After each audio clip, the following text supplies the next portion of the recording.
स्थायी समिति के चेयरमैन डॉक्टर शीतल मिस्त्री की ओर से ये फैसला लिया गया है कि स्थायी में मंजूर होने वाले कार्य की फाइल अब दिखाई नहीं जाएगी। इस मामले के मद्देनज़र विपक्षी नेता अमीबेन रावत, साथ ही काउंसलर बालूभाई सुर्वे और जहा भरवाड़ की ओर से विरोध प्रदर्शित किया गया। हर हफ्ते आयोजित होने वाली स्थायी समिति की बैठक में कई कार्यों को मंजूरी मिलती है और इन सभी कार्यों की फाइल प्रजा के चुने हुए प्रतिनिधियों को दिखाना अनिवार्य है। हालांकि इससे पहले जो स्थायी समिति के चेयरमैन थे डॉक्टर हितेंद्र पटेल, उनकी ओर से ये फैसला लिया गया था कि स्थायी समिति की बैठक में फाइल किसी भी प्रतिनिधि के ऑफिस में देखने नहीं मिलेगी, लेकिन उनकी ऑफिस में आकर कोई भी प्रतिनिधि फाइल देख सकता है। हालांकि अब स्थायी समिति के चेयरमैन के तौर पर डॉक्टर शीतल मिस्त्री कार्यरत है और उनकी ओर से ये फैसला लिया गया है कि स्थायी समिति में मंजूर हुए कार्यों की फाइल किसी को भी देखने नहीं मिलेगी।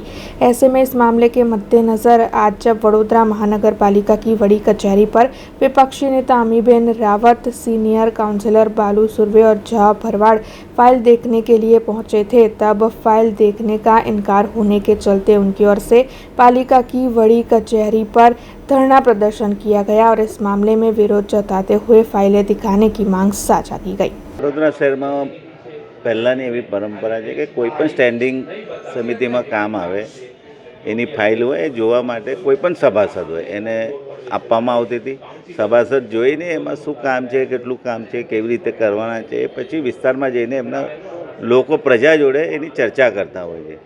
તો ઘણા બધા છેલ્લા જે સ્ટેન્ડિંગ કમિટી ચેરમેન આવ્યા છે એમને એવું નક્કી કર્યું છે કે કોઈ પણ સભાસદને કોંગ્રેસના ફાઇલ આપવાની નહીં, જોવાની આપવાની, એટલે એનો અમે વિરોધ કરી આજે કોંગ્રેસના તમામ કોર્પોરેટરો ધરણા પર બેઠા છે। જ્યાં સુધી અમને લેખિતમાં નહીં આપે ત્યાં સુધી અહીંથી અમે જવાના નથી। ના પાડીને અહીંયાથી ગાયબ થઈ ગયા છે। સભા સેક્રેટરીના બી ફોન નથી ઉપાડતા। તો એવું તો આ ફાઇલ્સમાં શું છે, શું સંતાડવા માંગે છે કે કોર્પોરેશનના ચૂંટાયેલા કાઉન્સિલર્સ આ ફાઇલ્સ ના સ્ટડી કરી શકે?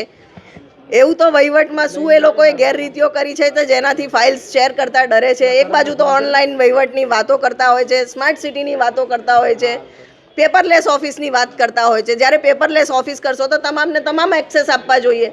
આરટીઆઈના કાયદા હેઠળ તમામ નાગરિકોને તમામ ફાઇલ્સની માહિતી લેવાનો અધિકાર છે।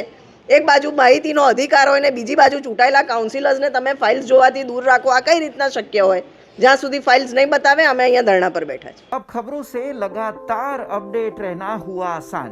BRG न्यूज आपके मोबाइल स्क्रीन पर आज ही BRG न्यूज की mobile app Google play store और ऐप स्टोर से डाउनलोड करें और खबरों से लगातार जुड़े रहें।